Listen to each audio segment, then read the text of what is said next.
안녕하세요. 책 읽는 토끼TV 신경진입니다. 어느덧 첫눈이 내렸습니다.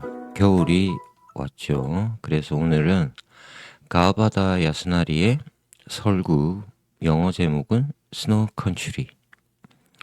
겨울에는 꼭 한 번씩 읽어보고 싶은 그런 소설입니다. 읽어보겠습니다. 국경의 긴 터널을 빠져나오자 눈의 고장이었다. 밤의 밑바닥이 하얘졌다. 신호소에 기차가 멈춰 섰다. 세계문학사에서 굉장히 유명한 첫 문장입니다. 세계문학사까지는 잘 모르겠고 한국에서는 꽤나 이 문장이 잘 알려져 있죠. 일본 문학이라는 게 한국 문학에 주는 영향이 지대하기 때문에 아마 그런 것 같습니다. 옛날 작가들, 비평가들, 문학하시는 분들이 일본 문학을 많이 읽었죠. 작품은 1936년부터 쓰여서 1948년에 완성되었다고 합니다. 한 12년에 걸쳐서 야스나리 작가가 썼다고 합니다. 풍경은 이렇습니다. 설국, 스노우 컨츄리 라는 이름답게 눈이 많은, 일본의 알프스라고 불리는 지역이기도 하죠. 그래서 보시면 여기 도쿄가 밑에 있고 여기 군마현 보이시죠? 그래서 군마현에서 니가타현을 통과하는 여기 산맥이 큰 산이 있는 것 같습니다. 그래서 여기를 이제 기차가 다니는 터널입니다. 터널을 통해서 지나간다. 그래서 긴 터널을 빠져나갔다라는 것은 이 시미즈 터널을 지나갔다. 그런 이야기라고 합니다. 자, 기차를 타고 있습니다. 주인공 건너편 자리에서 처녀가 다가와 시마무라 앞에 유리창을 열어젖혔다. 차가운 눈기운이 흘러 들어왔다. 역장님, 동생을 잘 돌봐주세요. 부탁이에요. 슬프도록 아름다운 목소리였다. 높은 울림이 고스란히 밤의 눈을 통해 메아리쳐 오는 듯했다. 동행한 남자는 틀림없는 환자였다. 소설 전반부에 이야기들이 펼쳐지고 있습니다. 그리고 시미즈 터널 이렇게 생겼다고 합니다. 옛날 이때 1930년대 있었던 터널이니까 길이는 정확히 잘 모르겠습니다. 손가락으로 유리창에 선을 긋자 거기에 여자의 한쪽 눈이 또렷이 떠오르는 것이었다. 그는 깜짝 놀라 소리를 지를 뻔했다. 그저 건너편 좌석에 여자가 비쳤던 것뿐이었다. 앞에 보았던 그 여성입니다. 그들이 기차에 올라탔을 때 뭔가 서늘하게 찌르는 듯한 처녀의 아름다움에 놀라 눈을 내리깐 순간 처녀의 손을 꽉 잡은 남자의 파리하고 누런 선이 보이는 바람에 시마무라는 두 번 다시 그쪽으로 눈을 주어서는 안 될 것 같은 느낌이 들었다. 거울 속에는 저녁 풍경이 흘렀다. 비춰지는 것과 비추는 거울이 마치 영화의 이중노출처럼 움직이고 있었다. 등장인물과 배경은 아무런 상관도 없었다. 게다가 인물은 투명한 험으로, 풍경은 땅거미의 어슴푸레한 흐름으로 이 두 가지가 서로 어우러지면서 이 세상이 아닌 상징의 세계를 그려내고 있었다.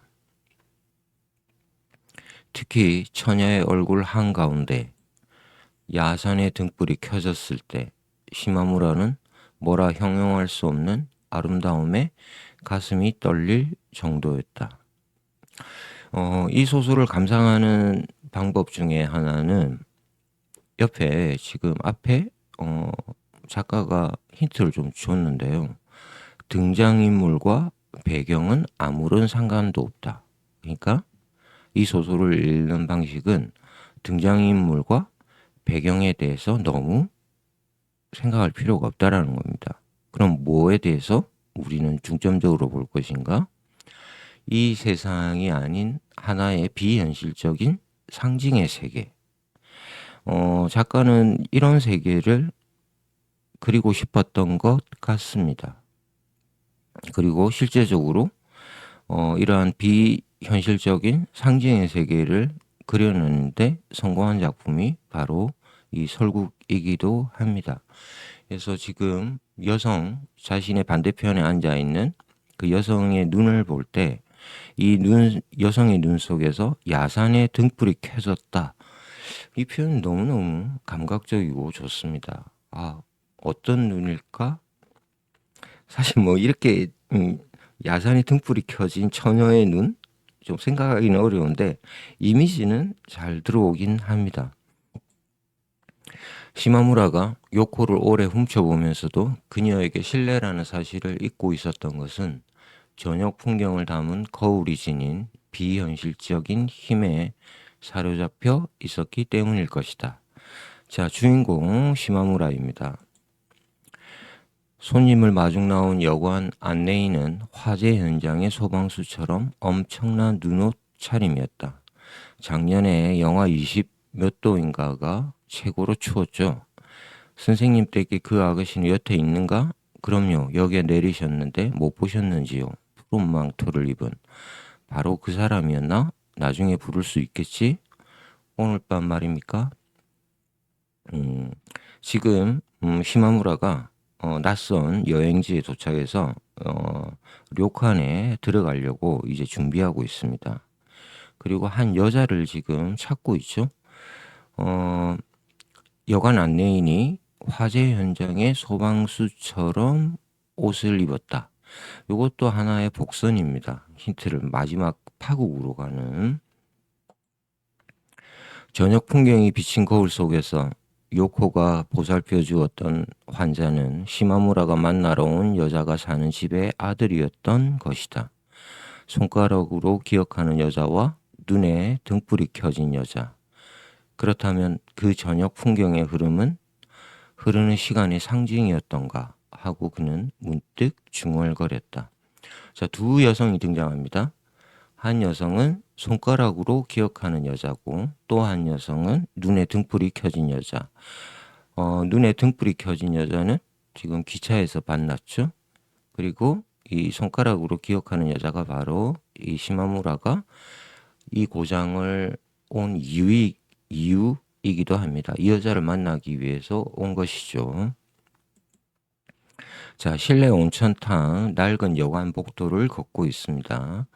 마루 위에 옷자락을 펼치고 여자가 꼿꼿이 서 있었다. 결국 게이샤로 나선 게로군 하고 옷자락을 보고 덜컥 놀랐으나 이쪽으로 걸어오는 기색도 없고 그렇다고 몸가짐을 흐트러뜨리며 맞이하는 교태도 부리지 않는다. 주인공 여성이 등장했습니다. 그런데 이전에는 게이샤가 아니었는데 지금 보니까 게이샤가 되었구나. 이놈이 당신을 가장 잘 기억해 줬어. 검지손가락을 내보입니다. 그래요? 하고 여자는 그의 손가락을 잡더니 그대로 놓지 않고 손을 잡아 끌듯 계단을 올라갔다.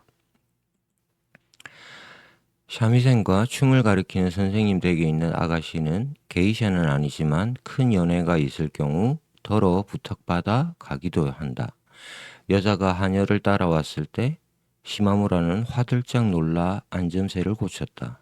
여자의 인상은 믿기 어려울 만큼 깨끗했다. 발가락 뒤 오목한 곳까지 깨끗할 것이라고 생각했다. 자, 시마무라가 우리 주인공이 여성 고마코를 만나러 왔는데 지금 요 부분은 지난번에 왔을 때의 과거를 해석하는 장면입니다. 처음 이제 여자를 보았을 때 여자의 깨끗한 인상에 굉장히 반했다. 뭐 그렇게 볼 수 있죠. 발가락 뒤에 오목한 곳까지 깨끗하다. 재밌는 표현이죠. 실제 모델이 있다고 합니다. 고다쿠 기코, 게이샤 마치 이 부분에 대해서는 약간 논란이 있더라고요. 네, 한번 참고만 하시고요. 가와바다 야스나리가 자신의 취재 소설 대한 이야기를 해줍니다. 내 소설의 대부분은 여행지에서 쓰여졌다. 풍경은 내게 창작을 위한 힌트를 줄 뿐 아니라 통일된 기분을 선사해준다. 여간방에 앉아 있으면 모든 걸 잊을 수 있어 공상에도 신선한 힘이 솟는다. 혼자만의 여행은 모든 점에서 내 창작의 집이다. 가바다 야스나리가 일본 전국을 여행하면서 료칸 여관에서 소설을 쓴 것은 굉장히 유명한 이야기입니다. 이걸 다자이 오사무는 직접적으로 흉내내기도 했습니다. 가바다 야스나리처럼 나도 그렇게 료칸에서 뭐 쓰겠다 이런 이야기도 있고요. 그래서 뭐 이즈의 무이라는 작품도 료칸에서 쓰였고, 그래서 나이가 든 가바다 야스나리입니다. 지금 이 소설을 쓸 때는 젊은 30대 후반, 40대 초반 이랬습니다. 그리고 가바다 야스나리가 묵었던 1930년대에 료칸 다카한이라고 합니다. 이때가 아마도 여기에 이 여관에 머물면서 설국을 썼을 것이다. 그리고 지금 이제 개축해서 레노베이션한 여관의 모습입니다. 지금 이 여관은 있어서 상당히 유명한 관광지로 가바다 야스나리 문학 기행을 하는 장소로도 알려져 있다고 합니다. 게이샤 마체의 다른 사진입니다. 확실히 게이샤들은 얼굴이 하얀 것, 이렇게 하얀 분을 바르죠. 고마스가 있고, 다다미방, 그런 전통적인, 그래서 가바다 야스나리의 문학의 특징은 지극히 일본적인 전통의 일본을 다루고 있다, 묘사하고 서술하고 있다, 이렇게 보시면 될 것 같습니다. 여자는 도쿄에서 동기로 있을 때 몸값을 치르고 나와 일본 무용 선생으로 성공할 작정이었는데 겨우 1년 6개월 만에 남편이 죽고 말았다고 의외로 솔직히 말했다. 지금 고마코의 이야기입니다. 그러다가 이제 일본 무용 선생이 되고 싶었는데 일본 무용, 근데 실패하고 결국은 게이샤가 되었죠. 게이샤가 되었다는 건 그렇게 좋은 건 아니잖아요, 그죠? 기구한 인생을 살고 있다. 19살이라고 했다. 나이 너무 어립니다. 그죠? 요즘 개념으로는. 근데 이게 1930년대 소설이니까 생각하셔야 될 것 같습니다. 여자는 배우의 연기나 소식에 그보다 더 정통해 있었다. 이런 이야기 상대에 목말랐다는 듯 정신없이 떠들고 있는 사이 화류계 출신 여자다운 친숙감을 띠기 시작했다. 남자의 마음을 얼추 들여다보고 있는 것 같기도 했다. 자, 고마코는 일본 전통 무용, 전통 예술에 관심이 있고, 또 이 지금 우리 남자 주인공이 시마무라가 바로 일본 무용 전공자입니다. 비평가. 그러니까 말이 너무 잘 통하는 거죠. 이 두 사람이 그래서 이 대화를 이어나갑니다. 다음 날 오후 여자는 목욕 도구를 복도 밖에 놓아두고 그의 방으로 놀러왔다. 그녀가 채 앉기도 전에 그는 느닷없이 게이샤를 소개해달라고 말했다. 소개라고요? 알잖아. 싫어요. 여긴 그런 사람은 없어요. 그녀는 뽀르퉁해져서 볼을 불켰다. 지난번 방문을 회상하는 장면입니다. 근데 관심이 있는 남자에게 대화가 잘 통했는데 갑자기 이 남자가 게이샤를 소개해달라고 하니까 여성이 뾰루퉁해져서 지금 삐진 상태. 어린 사람이 좋아. 어린 편이 무슨 일이건 실수가 적겠지. 시끄럽게 떠들지 않고 약간 멍청해도 때묻지 않은 쪽이 좋아. 얘기하고 싶을 땐 당신하고 하겠어. 이 남자 좀 문제 있습니다. 전 이제 알아요. 화가 났죠? 바보 같긴. 글쎄 않아요. 못하러 오죠? 당신과 산뜻하게 사귀고 싶어서 당신에겐 요구하지 않는 거야. 기가 막혀. 요구한다라는 건 육체적 관계이겠죠? 게이샤들 우리 기생이잖아요, 그죠? 그러니까 좀 특이한 소설이긴 합니다. 확실히 요즘 개념으로는 읽으면 좀 불편한 게 있는데 1930년대라는 거 생각하시고 읽으셔야 될 것 같습니다. 그는 거짓말을 한 것이 아니었다. 여자는 어쨌건 초보다. 그는 이 여자에게 요구하기보다 양심의 가책 없이 가벼운 마음으로 끝낼 수 있는 여자를 원했다. 그녀는 너무 깨끗했다. 처음 보았을 때부터 그것과 그녀를 별개의 것으로 생각했다. 육체적 관계와 이 고마코를 분리한다? 이것 때문에 또 여성은 또 화가 나는 거고, 이게 지난번 만남입니다.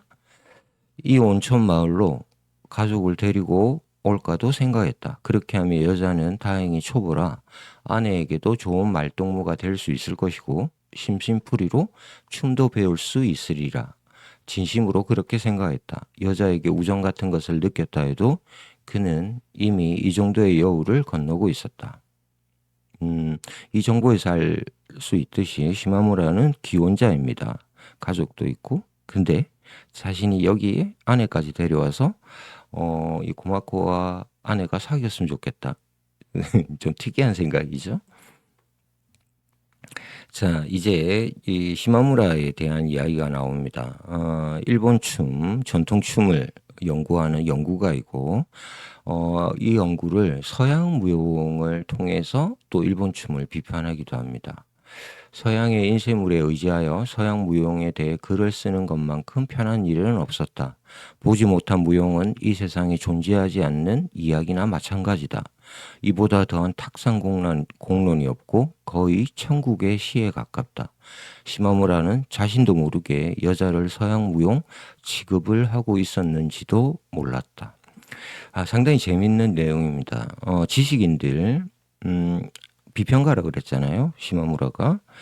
그런데 이 1930년대에 쓰여진 소설이다 생각하면 그 시기에 일본은 계속해서 개화라는 것에 몰두했고 타라 입구, 일본을 버리고 서구로 간다.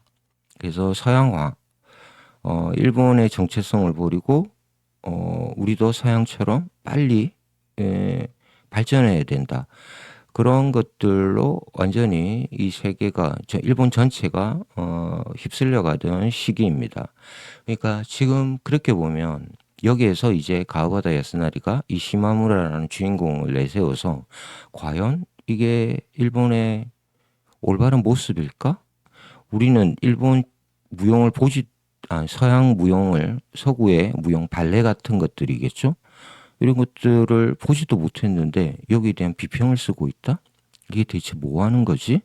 자, 이야기를 돌려보면 소설이라는 장르가 외국 이제 나스메 소세키를 통해서 일본에 본격적으로 이 장편 소설이라는 예술 형식이 소개되었는데 이것에 대해서 불안감을 느끼고 있는 일본 지식인 작가의 모습을 또 우리는 볼 수가 있습니다. 그래서 이 작품을 지나치게 인물들과 설정, 배경, 사건, 스토리로 해석하면 약간 오류에 빠집니다. 그 대신에 일본의 정신 이런 것들을 함께 생각하시면서 읽으시면 서구화를 추구해 나가면서 일본의 정체성을 버려야 되는 일본 지식인의 회한 이런 것들 좀 볼 수 있는 거죠. 이 작품을 통해서. 자, 예닐고베의 게이샤를 한번 쳐다본 순간 시마무라가 산에서 마을로 들어올 때 품었던 여자에 대한 욕구는 싱겁게 사라지고 말았다. 지금 이게 무슨 이야기냐면 시마무라가 결국은 요구를 하잖아요. 게이샤들 소개해달라. 그래서 게이샤들이 여러 명이 왔습니다. 그런데 보니까 이 시골 마을의 게이샤들이다. 피부가 좀 까맣고 전형적인 산골 게이샤들이었던 거죠. 그래서 좀 이제 그런 욕망이 사그러들었다. 그러면서 다시 이제 이 고마코를 만나게 됩니다. 애당초 오직 이 여자를 원하고 있었음에도 여느 때처럼 굳이 먼 길을 빙빙 돌았다고 분명히 깨닫자 시마무라는 자신이 싫어지는 한편 여자가 더없이 아름답게 보였다. 다소 콧날이 오똑한 둥근 얼굴은 분홍빛 붓을 살짝 갖다 댄 듯한 살결에다 목도를미도 아직 가냘퍼 미인이라기보다는 우선 깨끗했다. 이 소설을 읽는 하나의 또 방식은 가와바다 야스나리가 여성, 특히 젊고 아름다운 여성에 대해서 바치는 묘사들입니다. 이 묘사가 굉장히 아름답다라는 것이 이제 정평입니다. 그래서 어떻게 작가가 이 여성들을 묘사하고 있는가 주의 깊게 볼 필요가 있습니다. 역시 유미주의 계열의 작품입니다. 술에 취해 나타난 여자. 좀 화가 났죠? 게이샤를 불러달라고 그러고 시마무라 씨. 바로 여자의 벌거벗은 마음이 자신의 남자를 부르는 소리임에 틀림없었다. 시마무라는 뜻밖이었다. 취하지 않았어요. 그럼요. 취하다니요. 괴로워요. 지금 잔뜩 취해서 시마무라가 묵고 있는 료칸 여관방으로 찾아왔습니다. 여자는 그의 손바닥에 몸을 맡기고 그대로 낙서를 시작했다. 영화 배우의 이름들. 이번에는 시마무라라고만 무수히 적어 나갔다. 시마무라의 손바닥 안에서 기특한 젖가슴이 점점 뜨거워졌다. 이러면 안 돼, 가야지. 애교를 부린다? 뭐 그런 거죠. 갑자기 나타나서 술에 취한 채 약간 손바닥에다가 지금 이름을 적는다는 건 이 남자에게 시마무라에게 사랑을 느낀 것이겠죠. 틀림없이. 자, 1948년에 완성되었는데 1965년이라는 건 영화도 나오고 뭐 60년대에 그때 노벨문학상을 받았나? 정확하게 기억이 안 나네요. 아무튼 자, 전 아무것도 아깝지 않아요. 전혀 아까운 건 아니에요. 하지만 그런 여자는 아니야. 전 그런 여자가 아니란 말이에요. 틀림없이 오래 갈 리 없다고 당신이 먼저 말해놓고선 뭐 게이샤가 아니다, 뭐 하류계의 여자가 아니다 이런 이야기를 하는 거겠죠. 온통 술 기운에 휩싸여 있었다. 여자는 쉽게 자리를 뜨지 못하고 망설이다가 여간 사람들이 일어나기 전에 머리를 매만지고 나서 시마무라가 현관까지 배웅하겠다는 것도 사람 눈에 띌까 사양하고는 허둥대며 도망치듯 혼자 빠져나갔다. 그리고 그날 시마무라는 도쿄로 돌아갔던 것이다. 자, 처음 이제 두 사람이 만난 장면을 회상하고 있습니다. 상당히 뭐 인상적인 거죠. 약간 썸을 타는 상태에서 그냥 첫 번째 만남이 끝났다. 그리고 지금 겨울이 되어서 시마무라가 다시 이 에치코 유자와 로 찾아왔습니다. 그래서 이곳에 온천 마을이고 그래서 관광객들이 오는 거죠. 에치코 유자와의 옛날 풍경이라고 합니다. 얼굴엔 눈부시게 가득 미소를 머금고 있었으나 그러면서도 그때를 회상하는지 마치 시마무라의 말이 그녀의 몸을 서서히 물들여 가는 듯했다. 자, 첫 번째 만남이 있은 이후 이제 현재로 왔습니다. 여자가 셀쭉해서 고개를 숙이자 목덜미가 훤히 드러나고 등줄기까지 붉어진 것이 보여 흠뻑 젖은 알몸을 고스란히 내놓은 것 같았다. 새까만 머리색 때문에 더욱 그렇게 여겨졌는지도 모른다. 무얼 세는 거지? 5월 23일이었죠. 아무튼 199일째예요. 흠뻑 젖은 알몸을 고스란히 드러내놓은 것 같았다. 굉장히 관능적인 묘사를 하고 있고 그 시대를 생각해 보면 그리고 여성이 지금 헤어지고 나서 첫 번째 만남이 있은 이후에 199일째다. 이렇게 세웠다라는 거는 약간 남성 판타지 같은 느낌이 좀 있긴 합니다. 가와바다 야스나리입니다. 여관방에 머물면서 상상하면서 어떤 이 소설을 쓰는데 글쎄요. 사진 속에 보이는 가바드 야스나리와 이 설국에 등장하는 무의도식하는 부잣집입니다. 유산이 많아서 약간 인테리어인데 이게 무의도식하는 인테리어입니다.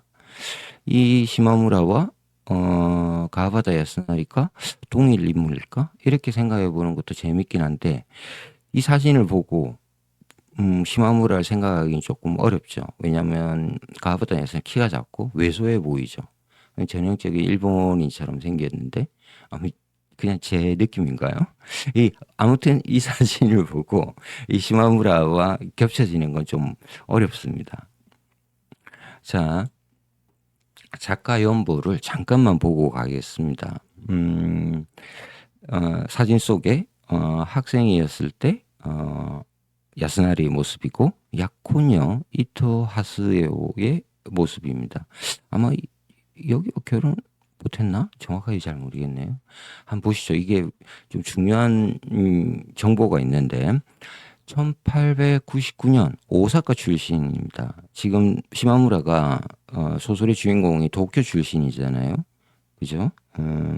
이 관동 지역이고 이 도쿄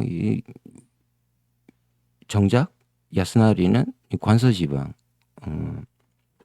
사람이라는 거죠. 오사카. 아버지가 의사였다고 합니다. 자, 여기서부터 잘 보셔야 되는데 2살 때 아버지가 사망합니다. 그래서 외가로 거처를 옮기게 되는데 3살 때 엄마가 죽습니다. 그리고 이제 조부모와 함께 생활하게 되고 누나는 다른 친척 집으로 가게 되고 그런데 7살 때 할머니가 죽습니다.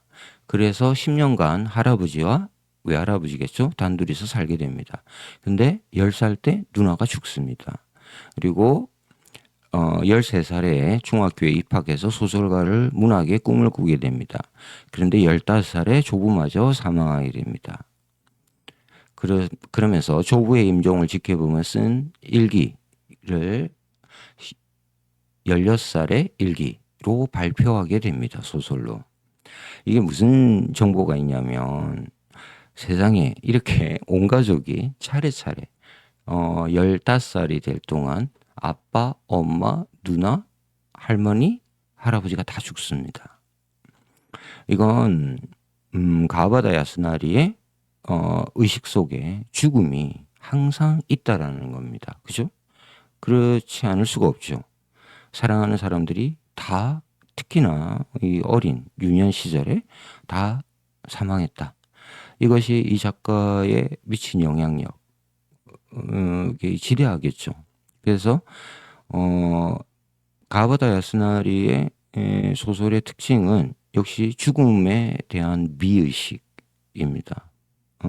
생애 아름다운 모습을 젊음의 아름다운 모습을 그려내고 있지만 결국 이것이 죽음과 맞닿아 있다. 동전의 앞뒤처럼 항상 공존하는 것이죠.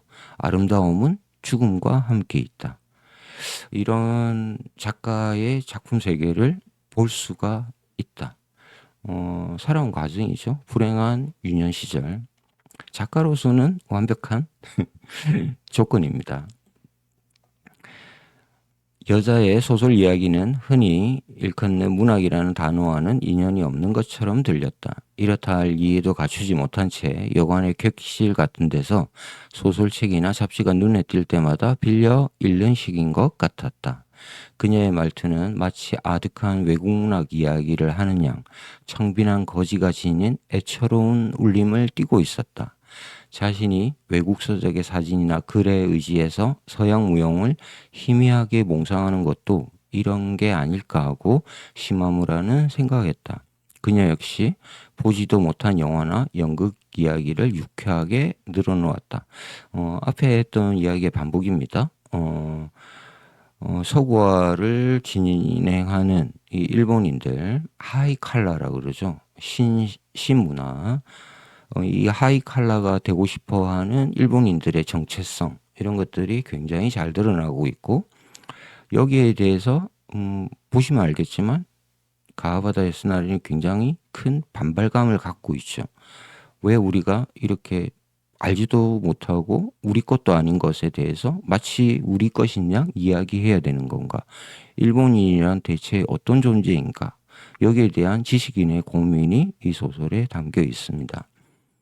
어쨌건 시마무라는 그녀를 다시 본 셈이 되었는데 상대가 게이시아가 된 지금 오히려 그 말을 꺼내기 힘들었다. 시마무라가 다가온 것을 알고 여자는 난간에 가슴을 대고 푹 엎드렸다. 그것은 연약하기보다 이런 밤을 배경으로 이보다 더 완고한 것은 없다는 듯한 모습이었다. 시마무라는 또 시작인가 싶었다. 여성의 고마코의 이 자기 연민 동기에서 탈출해서 일본 무용 선생이 되고 싶었는데 남자 때문에 자신의 뭐 운명 뭐 이런 것 때문에 어쩔 수 없이 게이샤가 되었죠. 이걸 지금 푸념하듯이 지금 시마무라한테 보이고 있는 장면입니다. 예명을 들어 알게 된 고마코. 헌데 당신 집에는 환자가 있을 테지. 어제 지난밤 기차에서 본 일을 설명합니다. 그런데 어째서 그 얘기를 어젯밤 제게 하지 않았죠? 왜 아무 말 하는 거죠? 나도 있었는데 하고 고마코는 발끈했다. 이상한 사람. 자, 그리고 이제 두 사람이 고마코의 다락방을 방문하게 됩니다. 이제 시마무라의 료칸에서 고마코의 여성의 집으로 간 거죠. 누에처럼 고마코도 투명한 육체로 여기서 살고 있을까 생각했다. 영화로도 많이 만들어졌습니다. 한국에서 배우 활동을 하신 분이죠. 이름은 기억 안 나는데 이 영화보다는 유튜브에 보시면 아주 오래전 찍은 옛날에 찍은 5, 60년대 찍은 일본 영화가 있습니다. 그 영화 재밌습니다. 참고하시면 소설을 이해하는 데 많은 도움이 되고요. 환자는 장결핵으로 고향에 거의 죽으러 온 거나 마찬가지라는 이야기를 했다. 자, 그러면서 어제 이 기차에서 봤던 요코가 등장합니다. 두 사람이죠. 야산에 등불이 켜진 여자 요코입니다. 청명하여 슬프도록 아름다운 목소리였다. 시마무라는 밖으로 나오고서도 요코의 눈길이 그의 이마 앞에서 타오르는 것 같아 어쩔 바를 몰랐다. 자, 그러면서 이제 여자 안마사가 등장해서 안마를 받는 장면입니다. 시마무라가. 목덜 밑개가 약간 굳었습니다. 적당히 보기 좋게 살이 찌셨는데 술은 안 드시죠? 뭐 이런 이야기를 하게 되고요. 그러면서 이제 고마코와 요코의 관계들을 이제 파악하게 됩니다. 시마무라가. 고마코가 약혼자를 위해 게이샤로 나섰다는 얘기는 또 너무나 상투적이어서 고마코가 아들의 약혼녀, 요코가 아들의 새 여인, 애인. 그러나 아들이 얼마 못 가 죽는다며. 지금 한 남자 환자죠. 결핵을 앓고 있고 이 결핵을 앓는 남자를 치료를 하기 위해서 고마코가 게이샤로 나섰다. 이야기를 듣게 됩니다. 그런데 이 남자에게는 새로운 애인이 있다. 그 애인이 요코입니다. 야산의 등불. 요렇게 사람들의 관계는 요 정도로 단순합니다. 요것만 기억하시면 됩니다. 시마무라의 머리에는 또다시 헛수고라는 단어가 떠올랐다. 고마코가 약혼자로서의 약속을 끝까지 지킨 것도 몸을 팔아서까지 요양시킨 것도 모두 헛수고가 아니고 무엇이랴. 중요한 단어가 나왔는데 헛수고. 니힐리즘이죠. 제가 앞서 말씀드렸죠. 가족들의 차례차례 이어지는 죽음, 가하바다 야스나리 15살까지 부모와 조부모, 누나까지 다시 사망하게 되는 세상 사는 게 뭘까? 헛수고 아닐까? 결국 고마코가 게이샤가 되어서 약혼자를 살리려고 하지만 이 모든 수고가 다 헛수고로 끝날 것이다. 역시 유미주의적인 태도입니다. 지겨워요. 그런 심파극 같은 얘기인. 약혼녀라는 건 거짓말이에요. 누굴 위해서 게이샤가 된 건 아니지만 할 수 있는 데까지는 해봐야죠. 자, 그리고 이제 요코가 나타납니다. 샴센을 가지고 나타난 요코. 순간 시마무라는 뺨에 소름이 돋을 듯 서늘해져서 뱃속까지 맑게 되는 느낌이었다. 단숨에 텅 빈 머리 가득 샴센 소리가 울려 퍼졌다. 놀랐다기보다 완전히 압도당하고 말았다. 사실 우리가 영화 속에서 듣게 되는 샴센 소리는 띵땡 뭐 이렇게 좀 막 예쁘지는 않잖아요. 그 소리가. 근데 직접 들으면 아마 그럴 것 같습니다. 여기에 다니자키 주니치로도 이 샴센에 대해서 묘사하는 게 꽤 깊더라고요. 일본 작가들이 전통에 대한 뭐 애정이겠죠. 어, 지금 시마무라를 사이에 두고 고마코와 요코 두 여성이 이제 있습니다. 요 삼각관계 이런 이야기가 계속 이어집니다. 자, 민음사에서 나온 지금 소설을 읽고 계신데 역자의 해설 중 흥미로운 부분을 읽어드리겠습니다. 가바다 특유의 감각적 표현과 문체의 결을 음미하는 것이 설국을 읽는 가장 큰 즐거움이다. 이 소설의 핵심은 순간순간 덧없이 타오르는 여자의 아름다운 정열에 있다. 그래서 무슨 왜 이런 이야기를 하지? 무의도시카는 지식인이 온천 고장에 가서 놀면서 게이샤하고 희롱하는 걸 소설로 쓰다니 이렇게 생각하시면 안 된다는 거죠. 가바다의 감각적 표현과 문체, 유미주의적 접근 그러면서 또 그 핵심은 순간순간 덧없이 타오르는 여성의 아름다움. 결국 아름다움이란 꽃처럼 꽃도 결국은 피었다가 지는 것이잖아요. 그러니까 덧없다라는 말은 그런 것이고 이 아름다움이 무엇을 향한 것인지는 모르겠지만 타오른다라는 겁니다. 타오른다? 불꽃이죠. 요 불꽃도 마지막 파국과 연결이 되어 있습니다. 자, 간진초가 끝나자 시마무라는 겨우 웃음을 돌리고 이 여자는 내게 반했군 하는 생각이 들었는데 그것이 또한 왠지 처량했다. 이 남자 시마무라 자뻑이 굉장합니다. 이 여자는 내게 반했군. 가늘고 높은 코는 여성에 대한 묘사, 덧없이 타오르는 여성의 정열 묘사하는 장면입니다. 가늘고 높은 코는 다소 쓸쓸하게 마련인데 뺨이 활기 있게 발그레한 덕분에 나 여기 있어요 하는 속삭임처럼 보였다. 아름다운 윤기 도는 입술은 작게 오므렸을 때조차 거기에 비치는 햇살을 매끄럽게 어루만지는 듯했다. 화장기 없고 도시에서의 물장사로 말쑥해진 얼굴에 산빛깔이 물들었다고나 할 만치 백합이나 양파 구근을 벗겨낸 듯한 새하얀 피부는 목덜미까지 은근히 홍조를 띠고 있어 무엇보다 청결했다. 반드시 몸을 가누고 앉은 모습이 그 어느 때보다 처녀다워 보였다. 힘들어요. 당신은 이제 도쿄로 돌아가세요. 힘들어요. 하고 고마코는 고다스 위에 얼굴을 묻었다. 실은 내일 돌아갈까 생각 중이야. 어머, 어째서 돌아가려는 거죠? 고마코는 눈이 번쩍 뜨이듯 얼굴을 들었다. 내가 계속 있어봤자 당신을 어떻게 해줄 수도 없잖아. 멍하니 시마무라를 쳐다보고 있다가 갑자기 격한 어조로 고마코가 이야기합니다. 그게 틀렸어요. 당신은 그게 틀렸다고요. 하고 애타는 표정으로 일어나 느닷없이 시마무라의 목에 매달려 몸부림을 쳤다. 고마코는 역까지 배웅을 나왔다.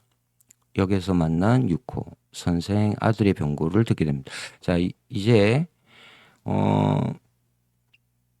떠나겠다. 그러니까 떠나라고 했다가 떠나겠다고 하니까 정작 또 화가 나는 고마코의 모습을 하고 있고 다음 날 이제 시마무라는 다시 도쿄로 돌아가게 됩니다. 그러자 이제 고마코가 역까지 배웅을 나왔고 여기에서 다시 유코를 만나게 됩니다. 야산의 등불.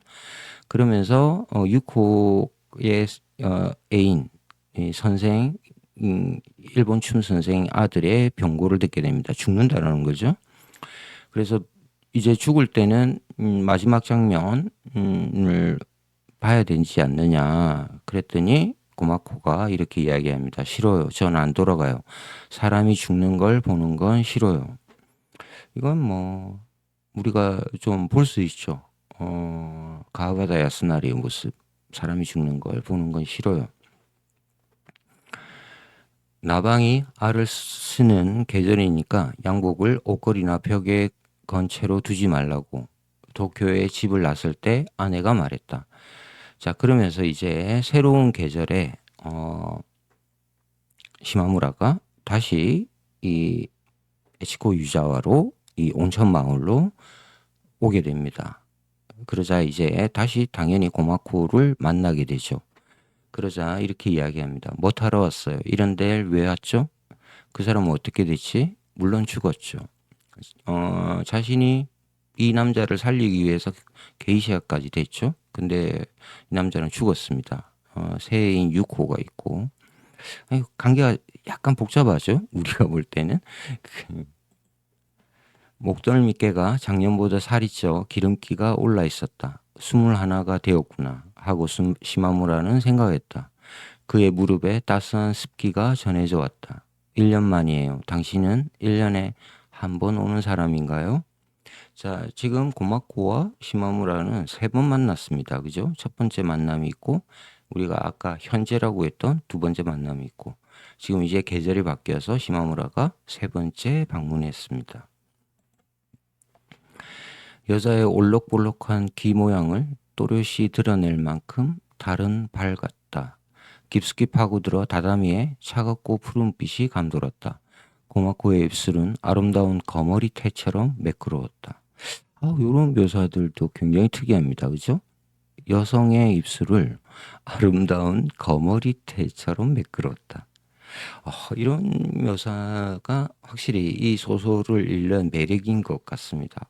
여기에 거머리를 썼다? 보는 시각이 남다르죠? 싫어, 보내줘요. 약간 교태를 부리고 있는 장면입니다. 추운 지방 소녀의 뺨의 홍조가 여전히 짙게 남아있다. 게이샤다운 살길 위로 달빛이 조가비 같은 윤기를 보태었다. 1년에 한 번이라도 좋으니 꼭 와줘요. 따뜻해 하고 시마무라는 고마코가 다가오자 끌어안았다. 따뜻한 건 타고난 걸요. 3년이 채 안 되는 동안 3번 왔고 그때마다 고마코의 처지가 바뀌어 있었던 것을 시마무라는 생각했다. 그녀에게 남자가 있다는 것을 시마무라는 처음 알았다. 5년째 사귄다고 했다. 그 사람은 항구에 있다고 했다. 친절한 사람인데 한 번도 몸을 허락할 마음이 내키지 않은 게 슬프다고 했다. 나이 차가 많아 가끔씩밖에 오지 않는다고 했다. 어떻게 하면 관계를 끊을 수 있을까? 아주 못된 짓을 저질러 버릴까? 지금 고마코의 흔들리는 마음, 그 처녀는 어찌되었나? 요코 이야기죠. 성묘만 다니고 있어요. 스키장 아래 저기 메밀밭이 있죠. 흰 꽃이 피어있는 그 왼쪽으로 무덤이 보이죠. 사랑했던 남자의 무덤을 계속 1년 동안 지키고 있는 요코의 모습입니다. 자, 그리고 이제 시마무라가 그 근처에 산행을 하게 됩니다. 그러면서 이제 여기에서 곰을 보게 되고 뭐 이런 장면들이 나오고 있습니다. 산행의 모습. 고마코는 언제나 유키오 이야기를 끓인다. 죽은 유키오입니다.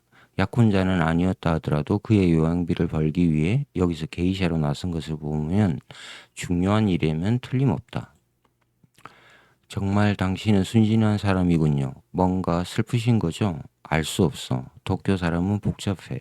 주변이 어수선하니까 마음이 흩어지는 거죠. 모든 게 흩어지고 말지. 이제 곧 목숨까지 흩어질 거예요. 무덤을 보러 가요. 나무 그늘에서 요코를 만납니다. 그녀는 순간 가면을 쓴 듯한 진지한 표정에 찌르는 듯 타오르는 눈으로 이쪽을 보았다. 제가 지금 잠깐 기억이 안 나는데 가와다 야스나리도 아마 동경 제국대 출신일 겁니다. 일본의 근대문학 작가들은 거의 대부분 동경 제국대 출신이어서 이제 오사카 출신인 가와다 야스나리도 아마 이 도쿄 사람이라는 거 것에 대한 이런 것. 우리나라도 이게 좀 심하죠. 서울 사람, 뭐 이런 것에 대한 이런 것들이 극복이 좀 되었으면 좋겠는데, 사실 일본도 그렇고 한국도 그렇고 도쿄 사람, 서울 사람, 뭐 이런 의식들, 지방에 대한 하대 뭐 낮춤이죠. 뭐 그래서 그렇게 뭐 좋은 건 아닌 것 같습니다. 그리고 이 소설을 읽는 한 매력도 역시 전통적인 또 일본의 우리와 좀 비슷한 이거 어떻게 읽어야 되나요? 으름덩굴 열매.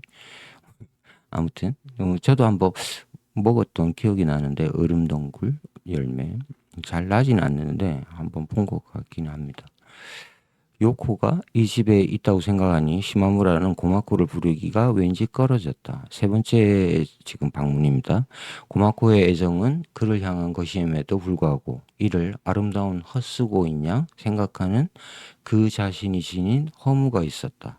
하지만 오히려 그럴수록 고마코의 살아가려는 생명력이 벌거벗은 맨살로 직접 와닿았다. 그는 고마코가 가여웠고 동시에 자신도 애처로워졌다.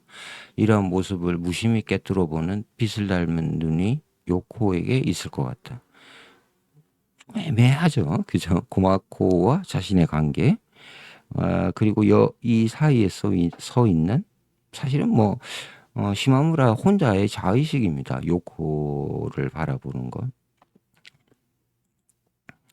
시마무라는 이 여자에게도 마음이 끌렸다. 요코를 말하는 거죠. 아름다움에 빠지는 남자의 마음, 뭐 이 정도로 봐야 될 것 같습니다. 프랑스 문인들이 쓴 무용론을 번역하는 시마무라입니다. 적은 부수의 호화본으로 샵이 출판할 예정이다. 지금 일본 무용계에 아무런 도움도 주지 못하는 책이라는 점이 오히려 그를 안심시켰다고 해도 좋다. 시마무라는 죽은 곤충들을 버리려 손가락으로 주우며 집에 두고 온 아이들을 문득 떠올리기도 했다. 이 남자의 의식 굉장히 특이하죠. 사실 이런 것들을 혼자서 여행을 떠나와서 게이샤를 만나고 또 새로운 여성에 대한 환상을 갖는 것, 전형적인 남성 판타지 같은 건데, 요즘은 이런 소설을 함부로 드러내놓고 쓸 수 있는 분위기가 아니어서 이런 소설들이 점차 사라지고 있습니다. 거의 못 봤습니다. 필 로스가 약간 여전히, 그분도 돌아가셔서 이제는 없지만 뭐 이런 것들을 좀 드러내긴 했는데, 오히려 뭐 여성들의 욕망들이 좀 더 솔직하게 드러나는 추세죠. 예, 역시 과거의 소설이라는 느낌이 좀 들고, 어, 그것보다는 이런 점들을 좀 잘 봐야 될 것 같습니다. 시마무라가 갖고 있는 그 지식인의 의식들. 자, 요코에게 심부름을 시킨 고마코입니다. 자, 그러면서 약간 질투를 가지면서 이렇게 이야기합니다. 당신은 그런 눈을 좋아하죠. 요코에는. 어느 쪽이 한심한지 여자는 유혹해보지 않고서 모르는 거예요. 나 취했어요? 요코는 그 찌르듯 아름다운 눈으로 시마무라를 쳐다보았다. 그는 왠지 당황했다. 심부름을 하고 온 요코를 다시 보는 시마무라입니다. 그러면서 이제 요코와의 대화입니다. 잠자기 전에 욕통 안에서 노래를 부른다면서, 어머, 그런 말까지 다 하다니 나빠요. 목소리가 놀랍도록 아름다웠다. 고마짱은 좋은 사람이지만 가여우니까 잘 대해주세요. 저도 도쿄로 갈 거예요. 그럼 돌아갈 때 데려가 줄까? 네, 데려가 주세요. 지금 이제 요코는 자신이 사랑하던 남자가 죽었고 도쿄로 가고 싶다. 이 시골 마을, 온천 마을을 벗어나서 대도시로 가고 싶다. 이런 욕망을 갖고 있죠. 그러니까 이 남자가, 이 지식인 남자가, 그럼 너 내가 갈 때 같이 갈래? 데려다 줄까? 부탁이에요. 데려가 주세요. 이 장면은 어떤 한국 소설이 떠올리지 않습니까? 무진기행. 그죠?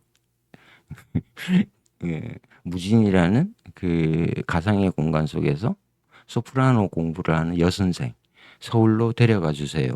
뭐 그런 장면들이 얼핏 떠오르긴 합니다. 김승옥 작가의 무진기행. 마음을 놓아서인지 촉촉히 젖은 눈으로 그를 쳐다보는 요코에게 시마무라는 이상한 매력을 느꼈다. 그런데 오히려 고마코에 대한 애정이 활활 타오르는 것 같았다. 정체를 알 수 없는 처녀와 도망치듯 돌아가 버리는 것은 고마코에 대한 지독한 사죄의 방법일 듯 여겨지기도 했다. 또한 어쩐지 형벌 같기도 했다. 두 여자를 두고서 약간 혼자서 환상적인 생각을 하고 있는 장면입니다. 무덤을 두고 쉽게 도쿄에 갈 수 있겠어? 죄송해요. 데려가 주세요. 고마짱을 잘 대해주세요. 난 아무것도 해줄 수가 없어.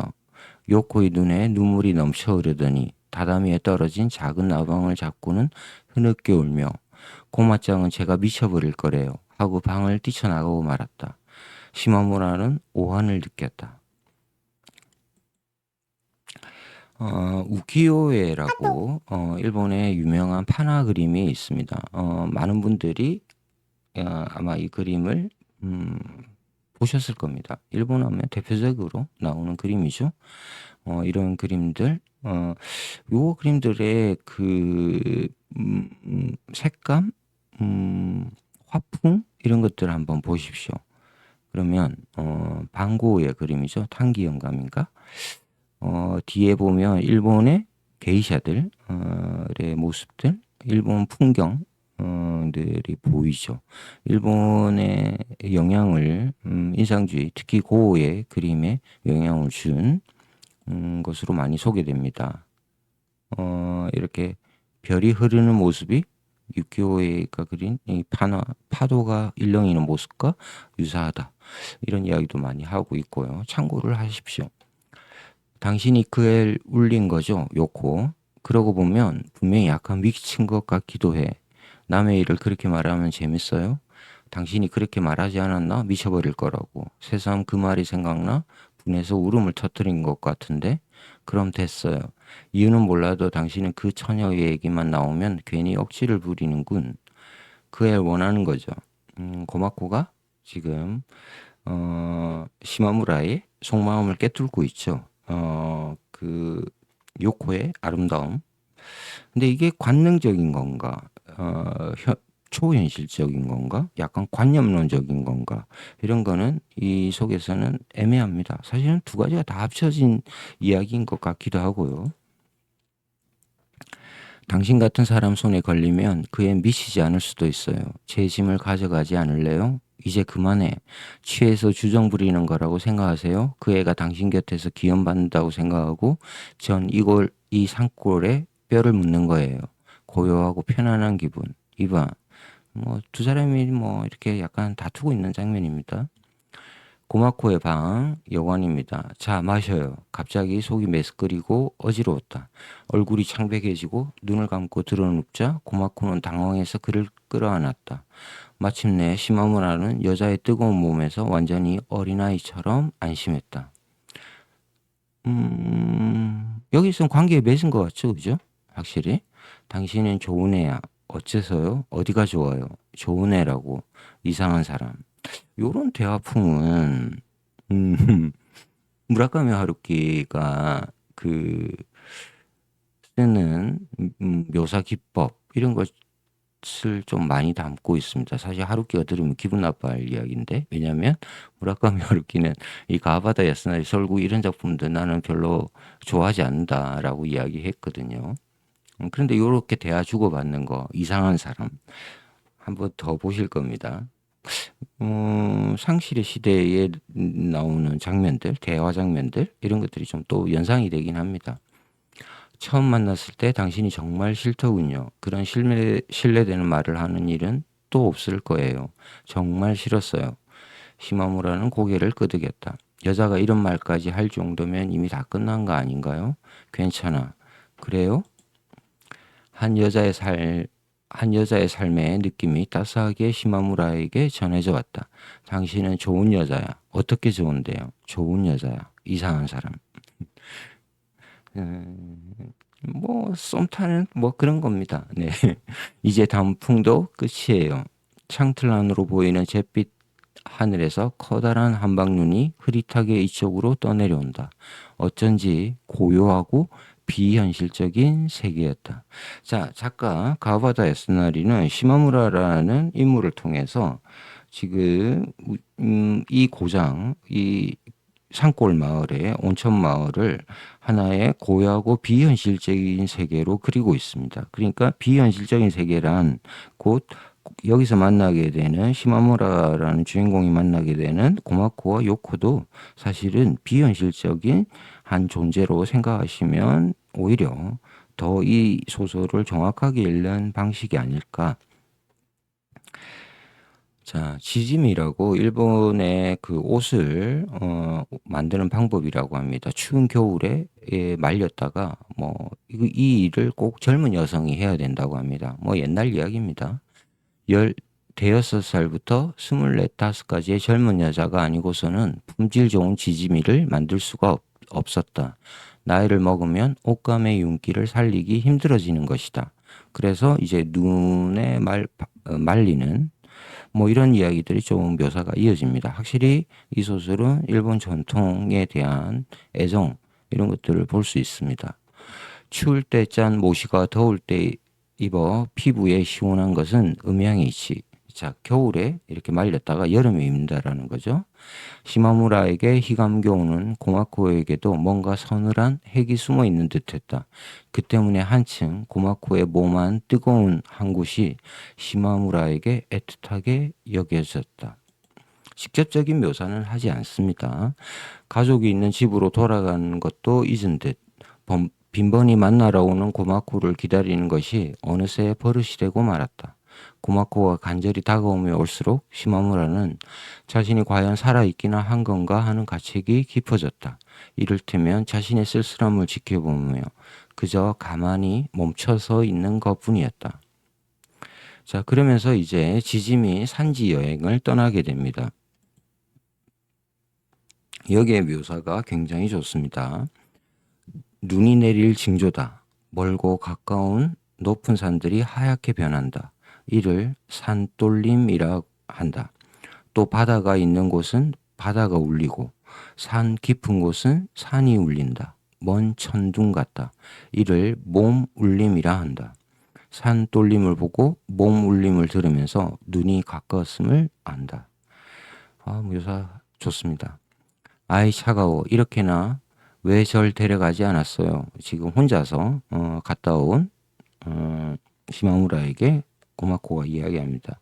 그랬군. 뭐라고요? 이상한 사람. 이건 애정이 담긴 표현인 거죠. 시마무라에게. 갑자기 이 마을에 불이 일어납니다. 불길이 아랫마을 한가운데서 솟아오르고 있었다. 고치 창고예요. 무서워할 것 없어. 고마코는 울음을 터뜨렸다. 지금 불이 크게 났습니다. 은하수 하고 시마무라도 고개를 들어 올려다본 순간 은하수 속으로 몸이 둥실 떠오르는 것 같았다. 밤의 대지를 알몸으로 감싸 안으려는 양 바로 지척에 내려와 있었다. 두렵도록 요염하다. 지금 불이 난 이 밤에 은하수가 떠올랐습니다. 이런 장면들을 이제 파국에서 묘사하고 있습니다. 당신은 절 좋은 여자라고 하셨죠. 떠날 사람이 왜 그런 말을 하신 거예요? 울었어요. 헤어지는 게 무서워요. 하지만 어서 가버려요. 계속 도쿄로 돌아가는 이 남자. 그러면서도 애정을 버리지 못하고 이런 여성의 마음을 볼 수 있습니다. 이제 거의 이 파국 마지막 장면입니다. 새로 타오르는 불길이 불똥을 튀기고 있었다. 보름달이 뜬 하늘보다 은하수는 환했고 지상에 아무런 그림자도 드리우지 않는 흐릿한 빛 속에 고마코의 얼굴이 낡은 가면처럼 떠올라 여자 내음을 풍기는 것이 신기했다. 당신이 가고 나면 전 성실하게 살 거예요. 고마코가 이렇게 이야기하고요. 불, 은하수, 시마무라의 가슴에 격한 감정이 복받쳐 왔다. 그의 손도 따스했으나 고마코의 손은 더 뜨거웠다. 왠지 시마무라는 이별할 때가 되었다고 느꼈다. 아! 하고 빙 둘러선 사람들이 숨을 죽인 채 여자의 몸이 떨어지는 것을 보았다. 시마무라는 움찔했으나 위험도 공포도 느끼지 않았다. 비현실적인 세계의 환영 같았다. 이 모든 게 지금 이 소설 설국이라는 소설 속에 나온 모든 이야기가 사실은 비현실적인 세계의 환영 같은 것입니다. 고마코의 외침은 시마무라의 몸을 꿰뚫었다. 나무 기둥이 두세 개 무너져 내려 요코의 얼굴 위에서 타올랐다. 이 불이 난 화재 현장에 요코가 사고를 당합니다. 요코는 그 찌르듯 아름다운 눈을 감고 있었다. 턱을 내밀어 목선이 길었다. 창백한 얼굴 위로 불빛이 흔들리며 지나갔다. 기차 안에서 요코의 얼굴 한가운데 야산의 등불이 켜졌을 때의 모습을 떠올리고 시마무라는 다시 가슴이 떨렸다. 일시에 고마코와 함께한 시간들이 환히 비춰지는 것 같았다. 뭔가 애절한 고통과 비애도 여기에 있었다. 요코의 죽음을 묘사하는 마지막 장면입니다. 자, 설국은 1936년에 쓰기 시작해서 중간에 한번 발표를 하고 1948년에 완전히 완성해서 작품을 내놓게 되고, 사실 이 작품으로 가와바타 야스나리가 65년동인가 노벨 문학상을 받게 됩니다. 노벨 문학상은 사실 한 작품에 주어지는 상은 아니어서 그렇지만 아마도 이 설국이 가장 큰 왜냐면 가와바타 야스나리 작품이 별로 없습니다. 장편이라고 해봐야 설국 이 정도가 많이 알려졌고, 주로 단편을 많이 썼고, 그 중에서 이즈의 무이라는 작품이 거의 국민 소설로 일본인들한테는 읽히고 있는 작품입니다. 재밌는 작품이고 저도 이즈의 무이는 좋아합니다. 마지막 장면 읽고 오늘 설국 끝내도록 하겠습니다. 그는 고마코의 외침을 들었다. 이 애가 미쳐요. 미쳐요. 요코 말하는 거죠. 정신없이 울부짖는 고마코에게 다가가렸다. 시마무라는 고마코로부터 요코를 받아 안으려는 사내들에 떠밀려 휘청거렸다. 발에 힘을 주며 올려다본 순간 쏴 하고 은하수가 시마무라 안으로 흘러드는 듯했다. 화재 현장 속에서 비극적인 삶을 마감한 요코의 모습과 함께 사랑이 이루어지지 않은 두 연인들 시마무라와 고마코. 시마무라는 기혼자이고 아이까지 있는 유부남입니다. 고마코는 또 한 시골 온천 마을에 게이샤로 살아가고 있고 사랑이 이루어질 리 없죠. 뭐 이런 장면들 속에서 소설이 끝나게 됩니다. 눈의 고장 설국 스노우 컨트리 오늘 읽었습니다. 제가 오늘 뭐 특별하게 설명할 건 없고 이 이야기를 많이 알려주기도 했지만 또 궁금해 하실 것 같기도 해서 소설 내용을 많이 읽어드렸습니다. 미의식에 집착한 완벽주의자의 죽음. 지금 이 짧은, 사실은 장편이기도 하지만 굉장히 짧은 소설이기도 합니다. 그래서 이 짧은 소설을 쓰는 데에만 12년이 걸렸다. 이건, 굉장히 이 가와바타 야스나리가 완벽을 추구한다. 완벽주의자다. 라는 거죠. 근데 이 죽음이 자살입니다. 노벨상을 받고 일본 팬클럽 회장을 지냈고 일본을 대표하는 작가로서 명망을 얻었는데 74세에 집에서 가스, 연탄가스겠죠? 스스로 목숨을 끊었다고 합니다. 유서를 남기지 않았기에 자살 원인에 대해서는 추측이 분분한데 뭐 74시면 충분히 1899년생인데 73년? 72년? 우리 나이로 74시네요. 뭐 충분히 오래 사셨죠. 그래서 오늘 일본의 가장 전통의 아름다움을 대표하는 작가 가와바다 야스나리 유미주의자의 소설 설국을 읽었습니다. 겨울이 다가와서 겨울이 오면 꼭 한번 또 읽어보고 싶은 소설이기도 합니다. 읽을 때마다 새로운 느낌이 드는 소설이었습니다. 설국 오늘 책 읽는 토끼가 읽은 소설입니다. 긴 시간 시청해 주셔서 대단히 감사합니다. 마치겠습니다.